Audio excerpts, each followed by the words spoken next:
Hello everyone. इस video में हम सॉल्व करेंगे अकाउंटिंग रेशियोज के questions.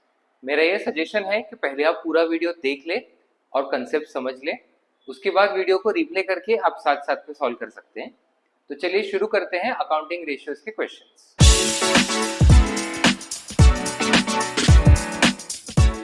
First question, current ratio liquid ratio दोनों रेशियोज दिए एंड करंट लायबिलिटी का वैल्यू दिया है 1,60,000 and we have to calculate current asset, liquid asset और inventory। सबसे पहले करंट रेशियो का फॉर्मूला है current asset upon current liability.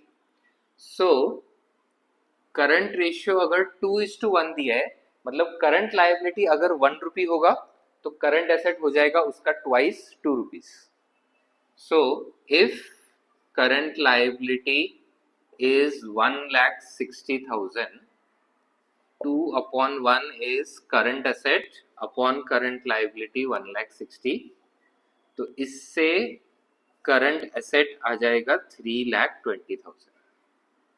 वैसे ही लिक्विड रेशियो का फॉर्मूला है liquid assets upon current liabilities और ये दिया है 1.5/1।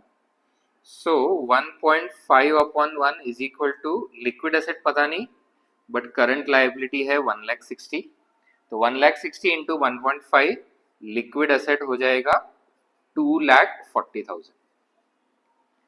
अब लिक्विड एसेट का फॉर्मूला हमने पहले डिस्कस किया है पिछले वीडियोस में, करंट एसेट माइनस इन्वेंट्री, साथ में प्रीपेड एक्सपेंस भी आता है, बट अगर प्रीपेड एक्सपेंस का कोई भी इंफॉर्मेशन क्वेश्चन में न दिया हो तो उसको हम इग्नोर करेंगे।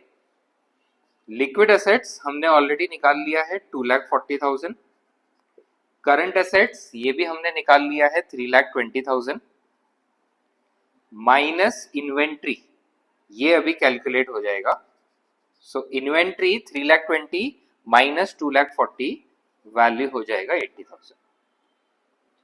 नेक्स्ट क्वेश्चन, करंट एसेट्स 7,20,000 दिया है एंड करंट रेशियो भी दिया है 2.4:1। इसके बाद एक ट्रांजेक्शन दिया है 1 lakh has been paid to creditors, calculate revised current ratio. अब ये क्वेश्चन को दो पार्ट्स में सॉल्व करना है। सबसे पहले पार्ट में करंट एसेट्स और करंट रेशियो जो दिए है उसके बेसिस पे हम करंट लायबिलिटी का अमाउंट कैलकुलेट कर लेंगे।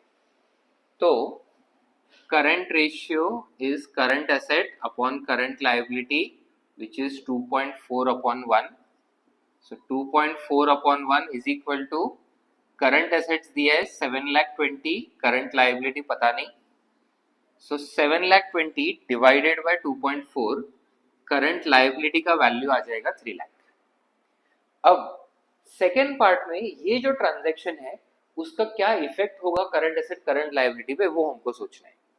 तो जब भी हम क्रेडिटर्स को पे करते हैं तो सबसे पहले क्रेडिटर्स की वैल्यू कम हो जाती है बिकॉज अमाउंट ड्यू कम हो जाता है, अकॉर्डिंगली अपना करंट लायबिलिटी है वो रिड्यूस हो जाएगा। एंड हम जो पे कर रहे हैं वो कैश पे कर रहे हैं, तो उसकी वजह से हमारे कैश भी कम हो जाएगा तो करंट एसेट्स भी कम हो जाएंगे। सो न्यू करंट रेशियो, पहले से करंट एसेट है 7,20,000, फिर हमने यूज किया 1 लाख रुपीज कैश, तो अभी 6,20,000 हो जाएगा। एंड पहले से करंट लायबिलिटी है 3 लाख, देन उसमें से 1 लाख के क्रेडिटर्स पे हो गए तो अभी 2 लाख बचता है। सो रिवाइज्ड करंट रेशियो हो जाएगा 6,20,000 divided by 2 lakh which is 3.1:1। Next, current liability दिया है इस बार 1,50,000, करंट रेशियो दिया है, वापस एक ट्रांजैक्शन है और उसके बाद हमें रिवाइज करंट रेशियो निकालना है। अब वापस इसको दो पार्ट्स में सॉल्व करेंगे।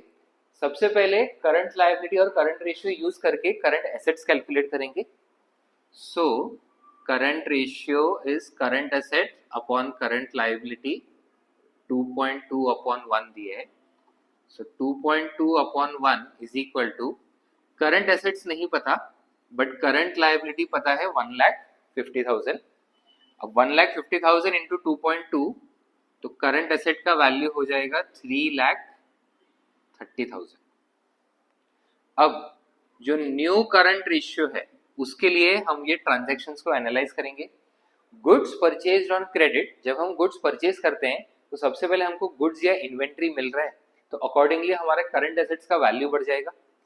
एंड हम क्रेडिट में परचेज कर रहे हैं, इसलिए क्रेडिटर्स की वैल्यू भी बढ़ रही है, सो करंट लायबिलिटी है वो भी बढ़ जाएगा। अकॉर्डिंगली न्यू करंट रेशियो में एग्जिस्टिंग करंट एसेट्स है 3,30,000 प्लस हमने नए गुड्स परचेज किए 50,000, देन एग्जिस्टिंग करंट लायबिलिटीज है 1,50,000 प्लस हमने गुड्स परचेज किए 50,000।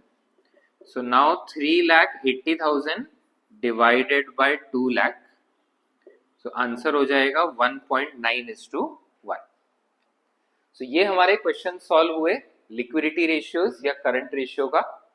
अकाउंट से रिलेटेड अलग अलग टॉपिक्स पे ऐसे वीडियोस हम लाते रहेंगे, तो चैनल को फॉलो करें और हर अपडेट के साथ जुड़े रहें। मिलते हैं अगले वीडियो में, तब तक पढ़ते रहें।